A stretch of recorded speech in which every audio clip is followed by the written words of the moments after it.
Assalamualaikum warahmatullahi wabarakatuh. Perkenalkan, nama saya Adinul Hikmah. Saya dari kelas 1 MPIB. Di sini saya akan menjelaskan tentang teori perkembangan fisik dan kognitif pada masa remaja.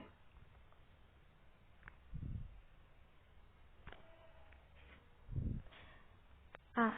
Teori perkembangan fisik dan kognitif pada masa remaja. G. Stanley dalam Sandrock 2011 menyebutkan bahwa masa remaja merupakan masa-masa badai dan stres atau storm and stress untuk menggambarkan masa bergolak yang diwarnai oleh konflik dan perubahan suasana hati atau mood. Daniel Over Sandrock 2011 menyatakan bahwa pada umumnya remaja merasa bahagia, menikmati hidup, memandang dirinya mampu melatih kendali diri, menghargai kerja dan sekolah, mengekspresikan keyakinan sehubungan dengan seksualitasnya, memiliki perasaan yang positif terhadap keluarga, dan merasa mampu menghadapi tekanan hidup.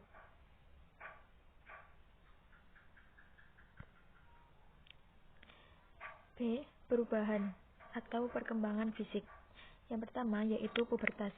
Pubertas atau puberti adalah sebuah periode di mana kematangan fisik berlangsung cepat, yang melibatkan perubahan hormonal dan tubuh, yang terutama berlangsung di masa remaja awal. Perubahan yang paling terlihat jelas di masa ini adalah terdapatnya tanda-tanda kematangan seksual, serta pertambahan tinggi dan berat tubuh. Kemudian, pubertas pada anak laki-laki sebagian besar dimulai pada usia 10 sampai dengan 13,5 tahun dan berakhir pada usia 13 sampai dengan 17 tahun. Sedangkan pubertas pada anak perempuan biasanya terjadi pada usia 9 sampai dengan 15 tahun. Karakteristik perubahan fisik pada pubertas pria: meningkatnya ukuran penis dan testis, kemudian munculnya rambut kemaluan, perubahan pada suara, ejakulasi pertama atau biasanya melalui masturbasi atau mimpi basah, kemudian terjadinya pertumbuhan maksimal, tumbuhnya rambut di ketiak, wajah dan bagian tubuh lainnya, serta bertambahnya berat badan. Kemudian karakteristik perubahan fisik pada pubertas wanita: payudara membesar, rambut kemaluan muncul, kemudian tumbuh rambut di ketiak, bertambah tinggi, melebarnya pinggul, menarche atau menstruasi pertama pada wanita, dan bertambahnya berat badan. Growth spurt atau pertumbuhan yang berlangsung cepat. Pada anak perempuan rata-rata terjadi 2 tahun lebih awal dibandingkan anak laki-laki. Di masa remaja, konsentrasi hormon-hormon tertentu dapat meningkat secara dramatis. Yang pertama yaitu testosteron atau hormon yang diasosiasikan dengan perkembangan genital, bertambahnya ketinggian tubuh, dan perubahan suara pada laki-laki. Yang kedua, estradiol atau hormon yang diasosiasikan dengan perkembangan payudara, uterus, dan kerangka pada perempuan. Precocious puberty merupakan pubertas yang terjadi sebelum waktunya. Pubertas dan perkembangannya sangat cepat. Sebuah aspek psikologis pasti terjadi dan berkaitan dengan perubahan fisik. Remaja akan sangat memperhatikan tubuhnya dan mengembangkan citra mengenai tubuhnya. Citra tubuh akan sangat terlihat pada masa remaja awal. Secara umum, jika dibandingkan dengan anak laki-laki, anak perempuan kurang puas dengan tubuhnya dan memiliki citra tubuh yang lebih negatif selama pubertas. Remaja yang matang lebih awal dini atau yang terlambat dibandingkan dengan kawan-kawan sebaya memandang dirinya secara berbeda. C. Kognisi remaja. Teori Piaget.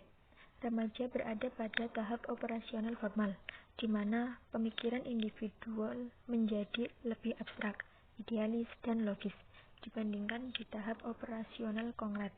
Kualitas abstrak pemikiran di tahap operasional formal pada remaja terbukti pada kemampuan mereka untuk memecahkan masalah secara verbal. Pemikiran remaja seringkali bersifat fantasi mengenai kemungkinan-kemungkinan di masa depan. Remaja menjadi lebih mampu bernalar secara hipotesis deduktif Artinya mencakup penciptaan sebuah hipotesis dan melakukan deduksi terhadap implikasinya yang memungkinkan untuk menguji hipotesis. Egosentrisme remaja. Egosentrisme remaja adalah meningkatnya kesadaran diri pada remaja. David Elkin dalam Sandrock 2011 berpendapat bahwa egosentrisme remaja mengandung dua komponen utama, yaitu imaginary audiensi dan personal bubble, pemrosesan informasi. Menurut Kant, kognitif terpenting yang berlangsung pada remaja adalah peningkatan di dalam fungsi eksekutif yang melibatkan aktivitas kognitif dalam tingkat yang lebih tinggi.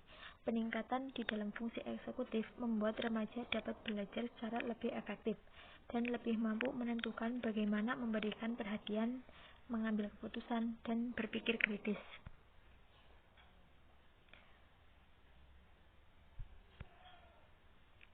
Peningkatan berpikir kritis di masa remaja dapat mencakup peningkatannya kecepatan, otomatisasi, dan kapasitas dalam memproses informasi yang memungkinkan penggunaan informasi yang diperoleh untuk dimanfaatkan bagi tujuan-tujuan lain, isi pengetahuan yang lebih luas di berbagai bidang, meningkatnya kemampuan untuk mengkonstruksikan kombinasi baru dari pengetahuan.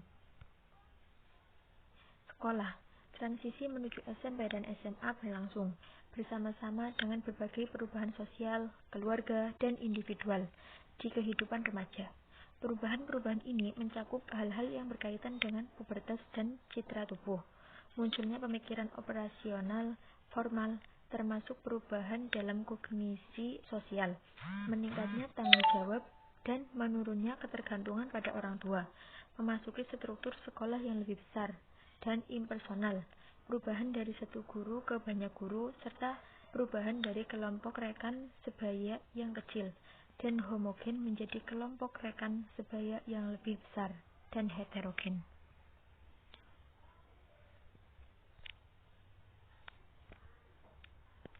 Mungkin hanya itu yang bisa saya sampaikan.